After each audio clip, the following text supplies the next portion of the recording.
Well, we survived the slaughter of the suitors, which, if you could not tell in that video, I was having the best freaking time in that video. Again, is the slaughter of the suitors even more wild and, like, bonkers and violent in the Odyssey? Yes. Yes, it is. Make no mistake, it absolutely is. But I still had the best freaking time with Jorge's version of the slaughter of the suitors. And so did Peg, obviously, with her squeaky ball. But we are now on to the penultimate song of this entire musical, called I Can't Help But Wonder. And I can't help but wonder and feel that this is probably the big Odysseus Telemachus song. The reason I think that is because now in the Odyssey, Odysseus and Telemachus meet on Ithaca well before the slaughter of the suitors. Well, I mean, like a day or so before. Again, Odysseus spends about an entire day in disguise, kind of just like sussing out the situation. And he and Telemachus both get back from their travels close to around the same time, because Odysseus's journey from Scythia, the Isle of the Phaeacians, to Ithaca is said to happen almost instantaneously. Again, they kind of have these magic ships that seem to run on thought. Wild, I know. And then obviously Telemachus was already en route from the mainland, and they just happened to land kind of around the same time, and Odysseus makes himself known to Telemachus, and they kind of have their own version of a reunion well before we even really start getting into the lead up to and the actual slaughter of the suitors. Hence, Telemachus is definitely a part of the plan of the slaughter of the suitors, and he is a far more active participant than he is in Epic. But I had noted, I believe, in the previous video that, we're holding off on the reunion to allow that to be a dramatic moment post-slaughter of the suitors, which I totally understand Jorge wanting to do that. I mean, it's one of those things you go, yeah, no, logically that makes sense. And that's what I'm assuming this song will be. Mainly because I am fully convinced the final song is going to be Odysseus and Penelope finally reuniting. You know, we've been building them up as this big love story. It's just the logical and kind of perfect place to end the musical, is have them meet and be together. But you do want to give this moment to Odysseus and Telemachus. And I'm so curious to see how this song plays out, because it was one of those things where I said it doesn't really feel like it's a reunion because they've never really known each other. Odysseus left when Telemachus was an infant, and Telemachus has only known stories of his father. Even more so in the Odyssey, it's presented as this really interesting place he's in, where it's kind of like complex grief. He's mourning a potential loss of a man he's never known, and what he thinks this man is, and what this man represents to him and to all of Ithaca and his mother. And so having them finally meet is a beautiful emotional catharsis, especially when, again, you then lead into the slaughter of the suitors afterwards, because the family that slays together stays together, am I right? Again, what does this say about me as a human? I don't know. Let's just get into this song. I'm ready for the feels. Like, you've given me all the action. It is time for Jorge to deliver some feels.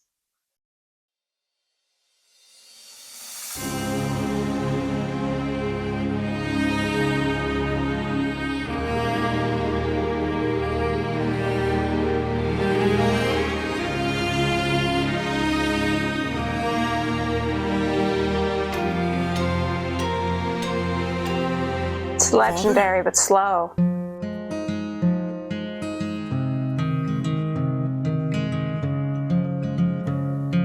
Guitar.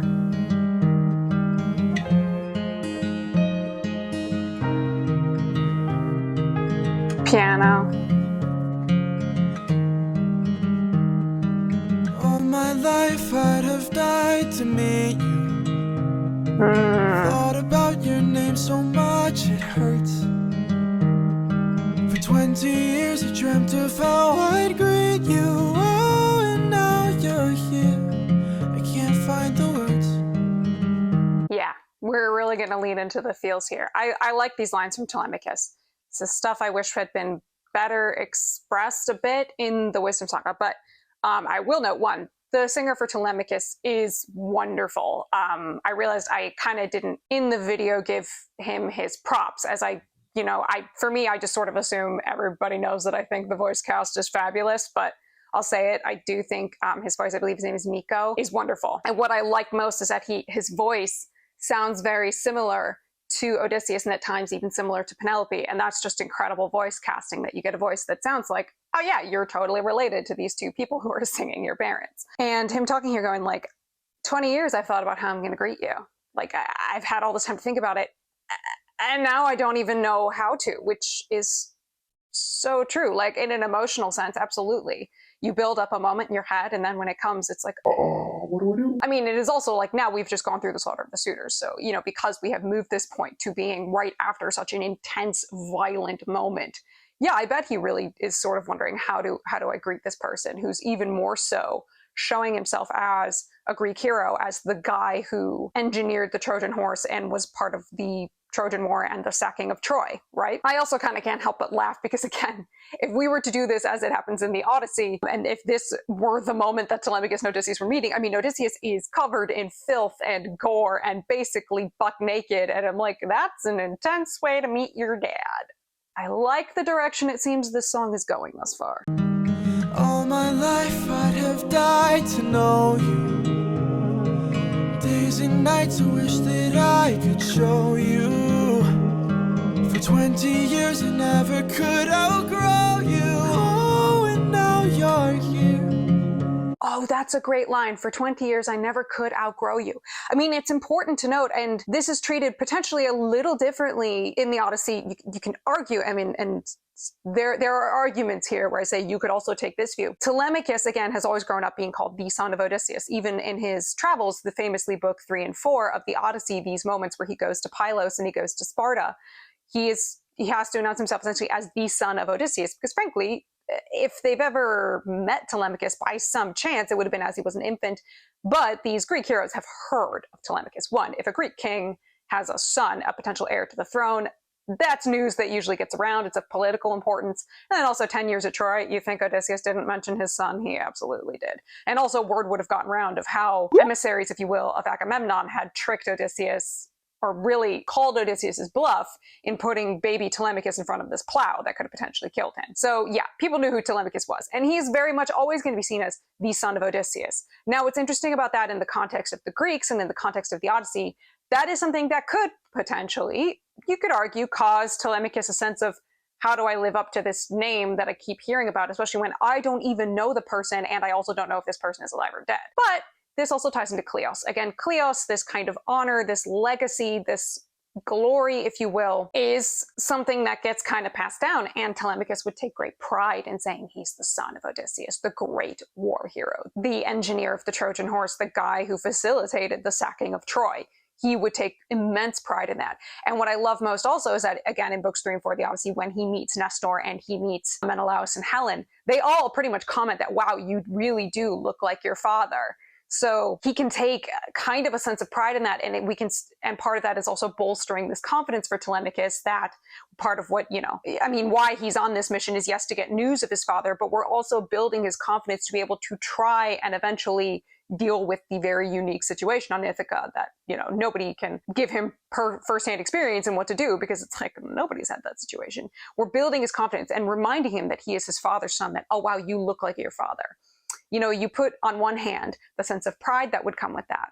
On the other hand, it could be a sense of, how do I live up to that? There is absolutely, you could think, an anxiety that would go with that. So, ooh, I like that line. Wow, I have found so much in Ithaca that Jorge really is seeming to stick his landing, and he's doing a lot of great stuff here, but it really does, for me, emphasize how much we got a little lost in the sauce in the middle, especially Wisdom Saga, which structurally I think is almost that, which if you took some pretty good edits to Wisdom Saga, mostly in characterization, it's got great bones. I think the structure of the song setup is generally okay. Just kind of change a lot of the characterizations so that you can then set yourself up better to have an even better payoff here. Instead of going, what on earth happened in Wisdom Saga? And then now all of a sudden we're in Ithaca. And Ithaca, this saga feels so much stronger than Wisdom and Vengeance. And I was told that I think Jorge had come in and did like massive rewrites to like a good chunk of this saga, almost last minute, and it shows. I think it shows so much in this saga thus far, especially comparing it to Wisdom and Vengeance. This is far more polished than Wisdom and Vengeance. And part of that is, I think, it's his landing. You really need to stick your landing. Even if you're getting lost in the sauce in the middle, that can be fixed. You go in and you edit, and most of the time what you're doing, I would say small lyric tweaks can do a lot to help it feel less kind of lost in the sauce in the middle. But wow, we are really sticking our landing so well. And this is the power of going in and doing additional rounds of edits, which again, I don't know how many rounds of edits all of the sagas got. I just happened to get the nugget of information that this did get kind of a last minute major overhaul of a lot of its songs to better, again, stick his landing. And it shows. It's showing so much in the writing that's going on here. I can't help but wonder what your world must be if we're like each other, if I have your strength in me. All this time I've wondered if you'd embrace me as your own. 20 years I've wondered, for so long I felt alone. Oh, that's lovely. Oh my son, look how much you've grown. That's got to be wild for Odysseus. Again, he's been singing about Telemachus and wanting to get back to him. And I noted back in the Troy saga, the whole thing of him thinking of Telemachus and looking at the infant Astyanax. I'm like, there's an absolute dissonance and disconnect there, because he only thinks of Telemachus as an infant because that's all he knows him as.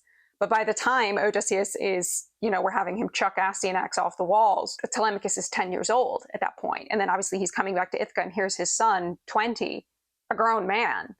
Like, he's missed his whole life, really. That's, again, the kind of complex grief that's going on all sides is so fascinating. And it's something that I will say in the Odyssey, Homer is absolutely exploring. Like, look, if you read anything from the ancient Greeks, whether it be the epics or going in later to like Athenian tragedy, the Greeks do a lot when it comes to big emotions and kind of states of grief and mourning. They really dig into that. I mean, which says, I think, a lot about the world they were living in and how much pain ultimately people were able to experience or were often experiencing, how grief had become such a core emotion in a way to everyday life that even in situations like this, which are pretty extreme and unique, everyone listening would be able to connect with that kind of complicated grief and that interesting states of mourning that somebody goes into for like a life that you missed, a life that you wish you had. And the horrible situation of this is what happens when a man had to go off to war. And in this case, Odysseus went off to war for 10 years, and then it took him another 10 to get home. Yeah, again, he's missed his whole life. There's such a bittersweetness to that. I think this song is capturing it beautifully in having the instrumentation be very minimal, which I like a lot. And this is also the come down. This is the come down from the insanity of Odysseus. So keeping the instrumentation minimal really suits the song, and just having these two seemingly almost unsure how to interact with each other. Totally fair. And again, this is a pretty massive change from the Odyssey, because in the Odyssey, they meet before the slaughter of the suitors, and we've just moved it to post that, which, I mean, for me is not that big of a deal. It only poses potential issues in kind of Telemachus's part in the slaughter of the suitors, which I admittedly don't totally love in Odysseus, and that I still think we kind of do Telemachus and his abilities a little dirty. But moving this particular emotional moment to after the slaughter of the suitors, where we're doing the denouement. We've done the climax. This is all the wind down. And Odysseus is going to be so raw and kind of frayed. And so is Telemachus, that I think actually moving it to here was a really smart choice. Oh, my boy, sweetest joy I've known. 20 years ago I held you in my arms. How time has flown. Oh, used to say it'd make the storm clouds cry for you. Used to say it'd capture wind and sky for you. Held you in my arms, prepared to die for you. Oh, how time has flown. I can only wonder what your world has been. Things you've had to suffer, and the strength you hold within. Part of why the Odyssey is structured as it is, not only to give Odysseus the chance to tell his story for a good chunk of it, but the first 4 books, again, are all about setting up the stakes. It's about showing you the state of Ithaca and the state of affairs, and having you meet Telemachus and Penelope to realize, like, this is why Odysseus needs to get home. This is also why the story is starting to move the way it is now. We're at the breaking point here. This is the powder keg ready to blow. Ithaca is on the precipice of potential disaster if something doesn't get done right now. And Odysseus, through so much of the Odyssey, he sort of gets hints about what's going on Ithaca.